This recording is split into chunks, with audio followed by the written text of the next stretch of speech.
Hello YouTube, welcome back to my channel, Uncultured Purls, where I do crafts, mostly knitting and crochet, but recently also diamond painting. My name is Lucy.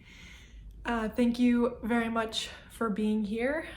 If you are new to the channel, please hit subscribe so you can check out any of my future videos. And if you're already subscribed, thank you and welcome back.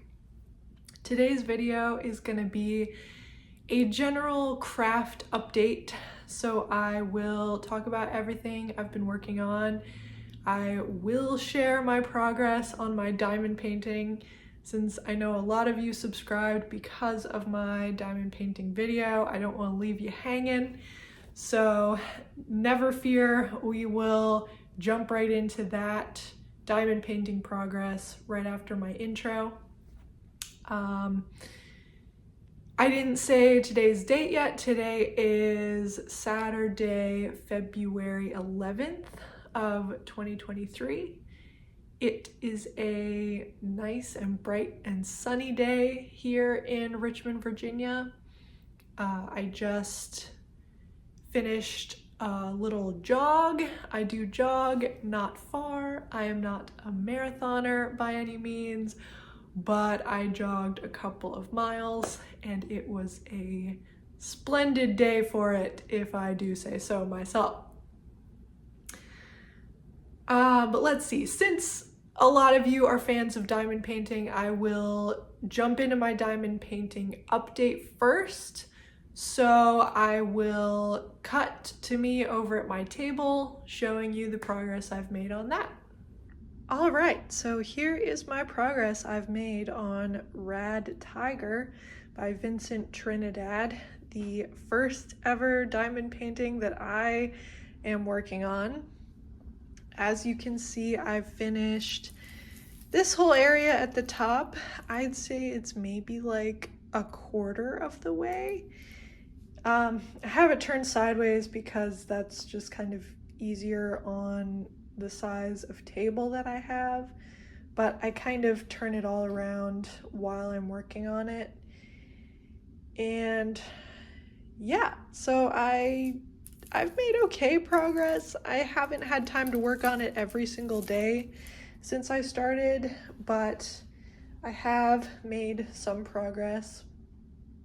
And I did actually improve my drill storage already. So these here were the first set of drill storage that I got. So it's these canisters. I just got these at Michael's Arts and Crafts.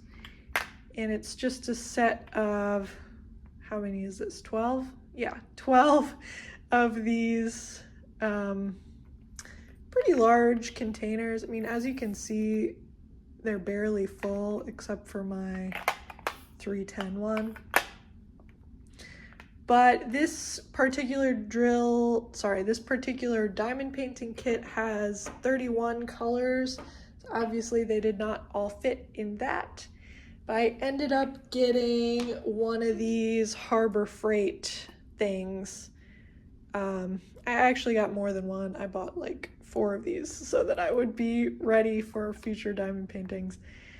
But I feel like everyone on YouTube who diamond paints uses these. It's just these little boxes with a little tab that opens, and oops, I dropped some. That was not good of me.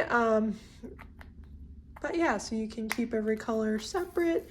And I just put the stickers on the back of mine because I figured if I put them right here, I might mess it up with my thumbnail as I went to open them. And a couple of the stickers are kind of peeling off because I had put these particular drills in a little Ziploc baggie that comes with the Diamond Art Club kit originally. But then once I got my storage, I wanted to put them in the storage, so I peeled off my sticker and put it on this, but the sticky is a little bit worn out, so I keep having to press a few of them back on. Also, as you can see, I've got one missing slot right here for a little box, and that's because that one box was broken. And it was kind of bent so that even when you closed it, there was a gap between the lid and the edge of the pot. So like this part was bent inwards so that even when you closed it, there was a little gap right here and the drills were falling out once I filled it. So I ended up just throwing away that little box. I figured I've got some extra of these cases, so if I needed it, I could just kind of like replace that one, but now I have some extra since some of my drills are in the canisters from earlier.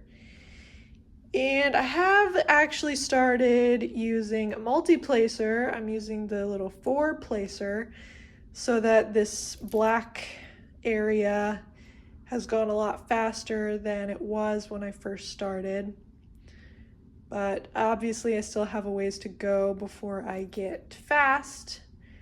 But I have been using my cover minder. Thank you to everyone who left me a comment and explained what a cover minder is.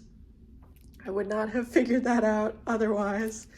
But I do use that to pull back my cover and put the magnet on top of it so that I don't have to hold it back. And I also did leave most of my 310s in the packages that they came in, and I'm just going to refill my cylinder whenever it runs out and I need a new package. So that's my progress. I think I'm gonna maybe do like a whip and chat in the future to make some more progress on this and, you know, hang out with you guys some more. So that might be the next video that I make. If you think that sounds fun, then leave me a comment and request that. Or if you have any other diamond painting questions that you'd like me to address in future videos, leave me that too, because, you know, I aim to please, and there's a lot about this craft that I don't know yet. So really, any pointers that you have or anything that you like to hear other people's approaches to, please share that, because then I can know what I should focus on and figure out and give you my opinion on. All right, so that's that. Back to the couch. Hope you enjoyed that update on my diamond painting. Now I'm going to get into my knitting progress. So if you're not interested in knitting, feel free to click off, and I'll see you in the next one that's about diamond painting. If you do like knitting, stick around because I've got some updates. I'm pretty pleased with the one finished object that I have, which of course is what I'm wearing. So I've shown this before on the channel. It's been a work in progress for quite some time, but I finally was able to finish this. And this, of course, is the Half and Half Triangles wrap by Purl Soho. It's the first one that I've ever made. I know some people, once they get hooked on this pattern, they just knit it again and again. This is my first one, almost. You know, now that I've said that, I realize that that's not actually true, because this blanket right here is the Half and Half Triangles wrap pattern, but I did it in a worsted weight yarn.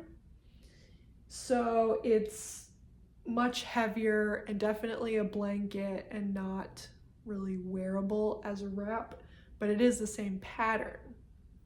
So I did that before like a year ago, a little more than a year ago. But the one that I'm wearing, the one that I finished, I used the actual yarn that's recommended in the pattern, which is a fingering weight. It's the Linen Quill by Purl Soho. And I can tell you the colors. This light color on top is Lavender Opal. And then this dark color is Dark Iris. And so here it is on. I will see if I can do some photos of me standing up with it on so you can like see the full effect. But either way, this is what it looks like. It's absolutely huge. This is just insanely huge. I'll try to also insert a picture of what it looked like on my living room floor while I was blocking it, because it took up my entire apartment. It was that huge. And so of course I did the large version. There's two versions. You can do one that takes 4 skeins of yarn, and you can do one that takes 6 skeins of yarn. I did the 6 skein version. So this is the granddaddy half and half wrap. I will take it off to kind of hold it up. I'm just wearing this, t-shirt underneath. It is a huge square comprised of 2 triangles that are folded, like right to where I had it folded, but this is the wrong side, so you can see my connection, which was done using German short rows. And here's the right side of the join, looks a bit better. But it's basically just this huge, really soft and really squishy and really warm garter stitch giant wrap. And I will also reiterate the modifications that I did. I think I mentioned these in one of my early episodes, but since it's finished now, I'll go over them again. So I did a I-cord border, kind of. How do I show you? That is what my edge looks like. And I achieved that by slipping the last 3 stitches of each row with the yarn in front. And this is a technique that several other knitters who have done this pattern have used, including Leslie Friend from A Friend to Knit With. That's her podcast. She does this, and then also Inga from the Knitting Traditions podcast. She also does this. And it looks really nice, I think. It's kind of a more polished edge to it than just having the regular garter stitch edge. And so I did that, and then I also did German short rows instead of wrap and turn short rows. I've never actually done a wrap and turn short row, but German short rows I knew how to do already, and they're actually extremely easy. And so that's what I did. And I gotta be honest with you, I'm not sure that I'm ever gonna knit this pattern again, because the end was a slog. It took a lot of mental fortitude to finish the end of this, because each row was getting longer and longer. That's just the way the pattern works. And so you're at like 20 or 30 rows left, and you're like, oh, I'm so close, I can do this. But each row is getting longer and longer and taking more and more time. I think I timed it, and at the end, to do 2 rows, so like from the edge back to where you do the short row and then back to the edge was taking me over 20 minutes just to do one down and back. And so you knit for an hour and you do 2 or 3 of those down and backs. And so you think you're close, but say you've got like 30 rows left, that's gonna be like at least 7 or 8 hours of knitting left. So anyway, my math probably wasn't right, but you get what I'm trying to say. Like, this was not easy at the end of it, but finally casting it off was such a relief. And I haven't even worn it out of the house yet. We've actually had unseasonably warm temperatures here in Virginia the past couple days. Today is not bad. Today is around 45 degrees Fahrenheit, so it's like cool, but like that's a normal wintry type of temperature in Virginia. But this past week, one day it was 70 degrees, another day it was like 65 degrees. So you can't wear something wool like this during the weather we've been having.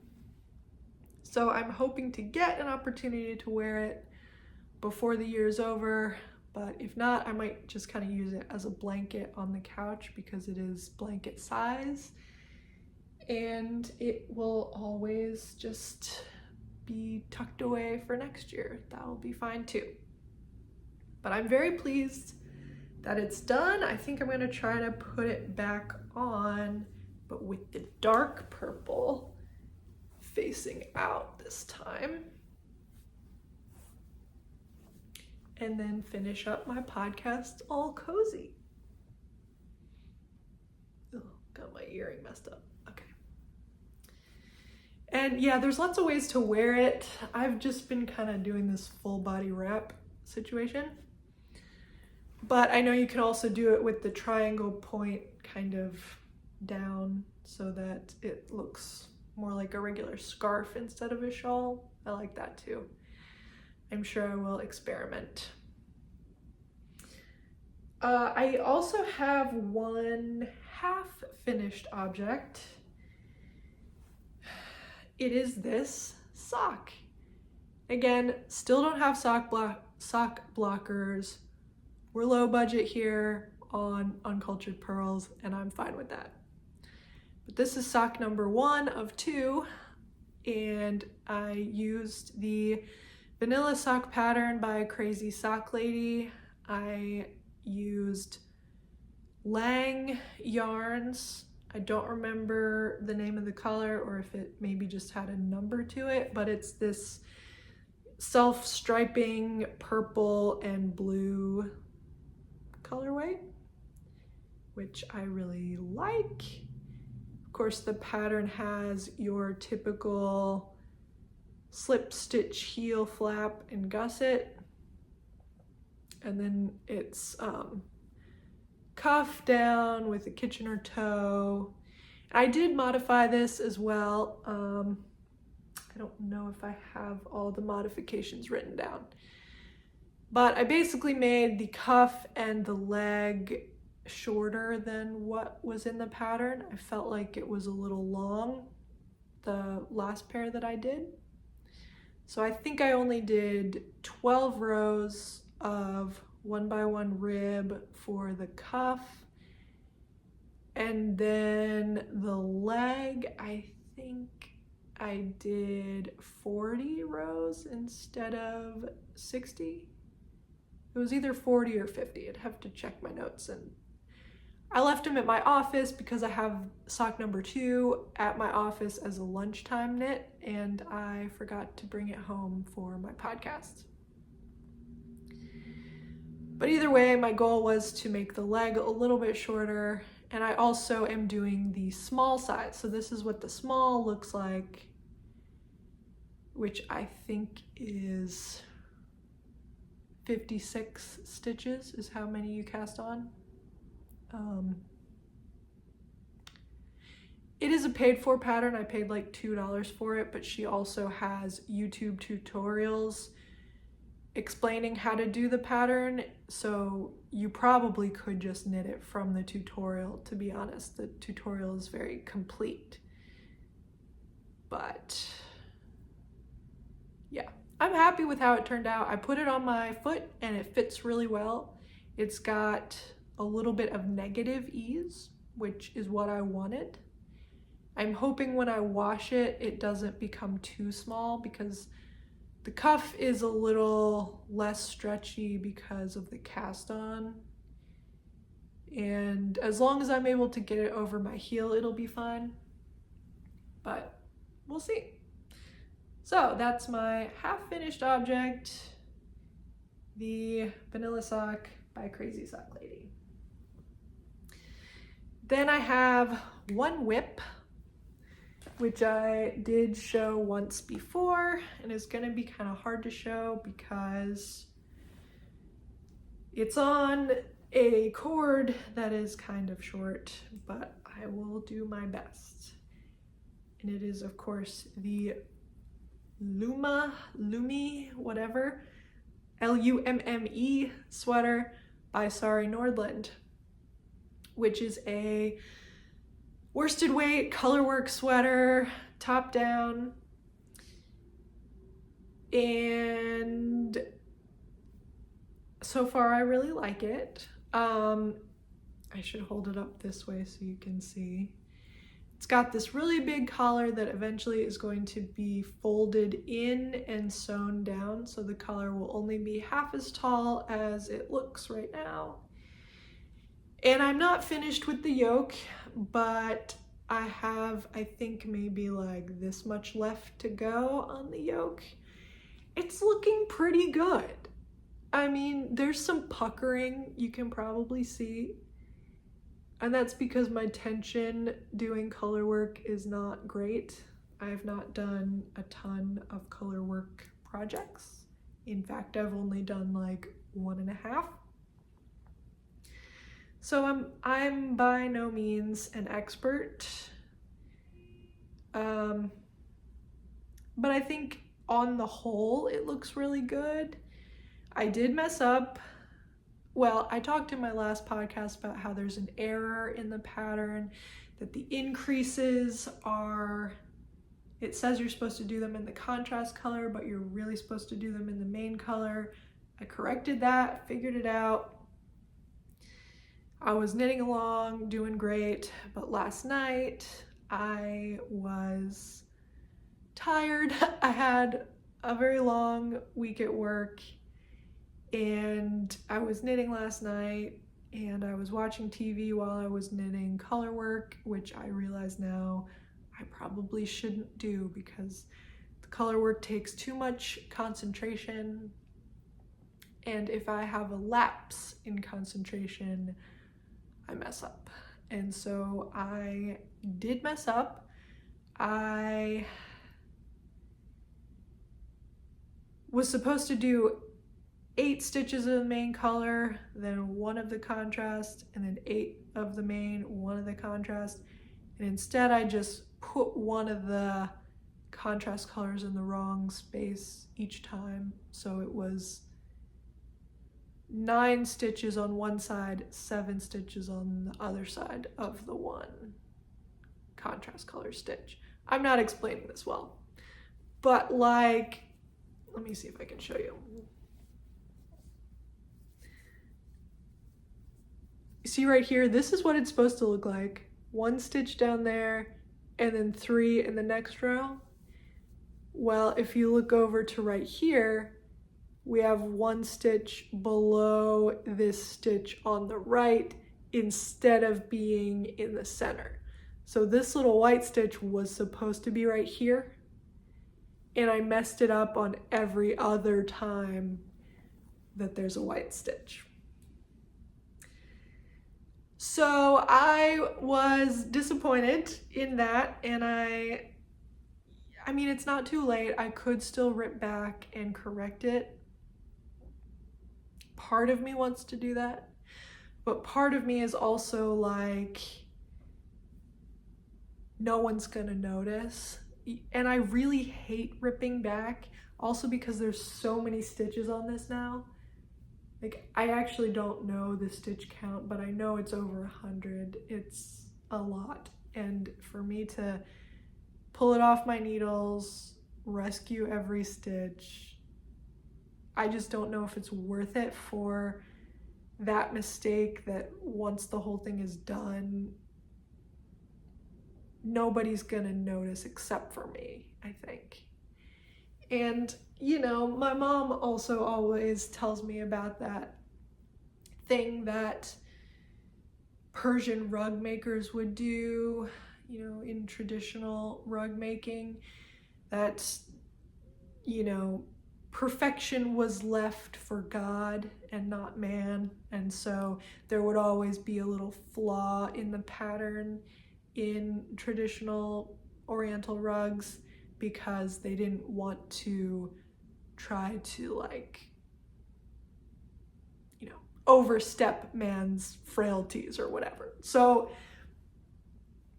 that's sort of the approach I am taking on it. I think I'm just gonna leave it and proceed as normal, and then that will be a special little feature that will assure me that it's a handmade item that makes it totally unique. So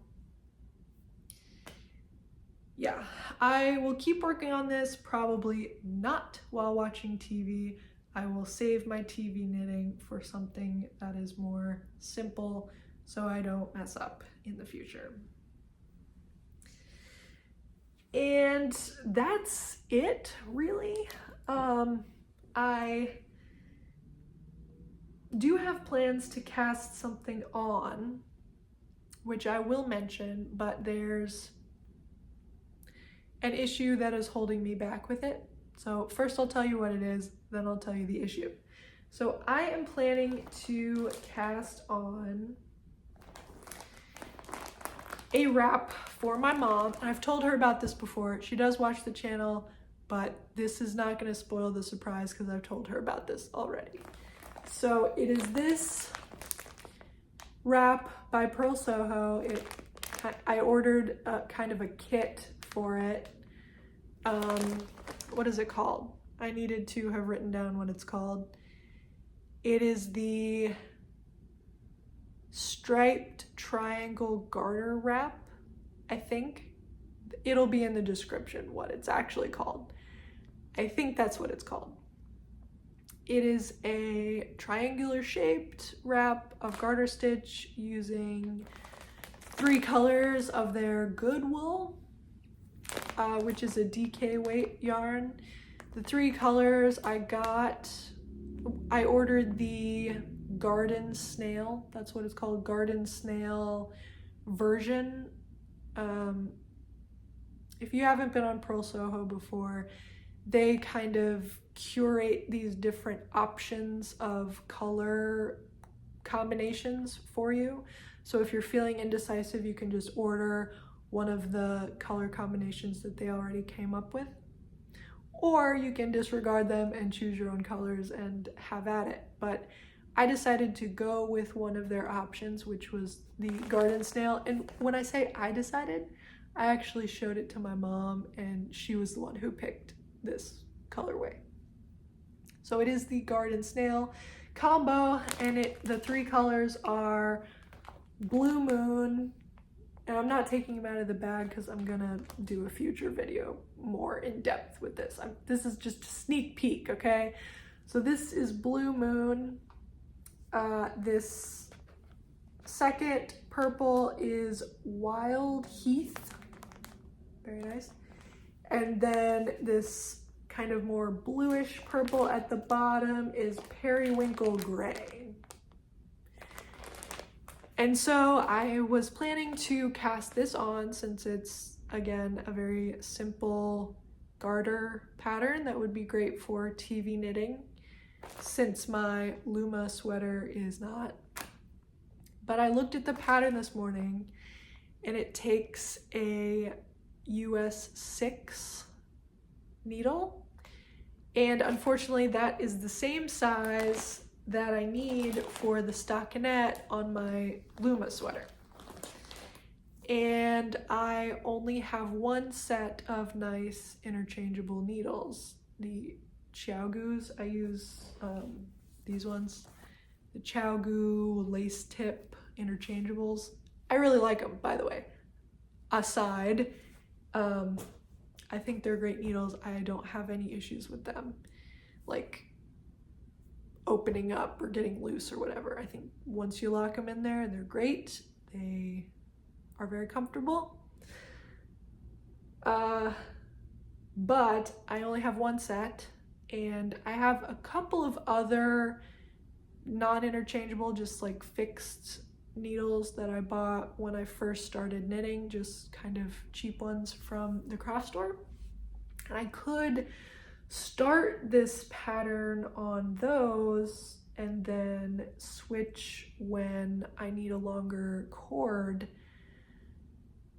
But I've heard people say that you're not supposed to switch needles because even if they're the same size, any little difference in the shape might change the way that your stitches look and might change your gauge. And I don't want to make any stupid mistakes that will cause me to regret it in the future. So I think what I'm gonna do is hold off on casting this on until I'm finished with the Luma sweater. It means I need some other project to get started on so that I can have a TV project. Maybe I'll bring my sock home from work, or maybe I'll buy some more sock yarn to do another pair, because I really like wearing knitted socks now. They're kind of my new favorite thing. So we'll see. I mean, I know that I could buy another set of interchangeable needles, but again, low budget here on Uncultured Purls. I really just try to buy the things I absolutely need, which is the yarn and, you know, a needle to use, and I already have my interchangeables, so, you know, I guess at this stage in my knitting journey, I can't justify buying another set. Yeah, so anyway, I think that's it for the update. How are you guys? I guess let me know. Have any of you knit this pattern? I honestly haven't seen this on any other podcasts that I watch. I mean, people make the half and half triangles wrap, and people make a few of the hats from Purl Soho, but I don't think I've ever seen anyone do this wrap. But it seems very similar to the half and half triangles, so I'm kind of surprised that it never really took off in popularity. So, I don't know. Maybe I'll be the trendsetter. Maybe everyone will want to knit this after they see my mom's version. Anyway, I hope everyone has enjoyed their past few weeks of crafting. I know I have. Diamond painting has been great. I'm glad I gave it a shot.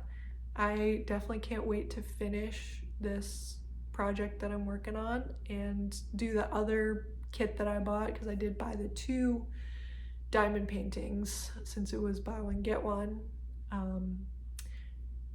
And then I sincerely doubt that those will be the last diamond paintings I do. Like, I think I may be in it for the long haul now that I've gotten hooked. I do also kind of want to try cross stitch now, because I know all of the drill colors in diamond painting are the same as the floss colors in cross stitch.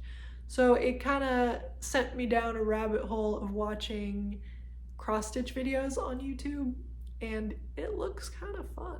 So who knows, I might buy a very small cross stitch pattern to try my hand at, but we'll see. I wish there were more hours in the day that I could spend crafting, but you know, we gotta go to work, we gotta spend time with loved ones, we gotta do lots of other things. So life is about more than just crafting, as much as we would sometimes want it to be just about crafting.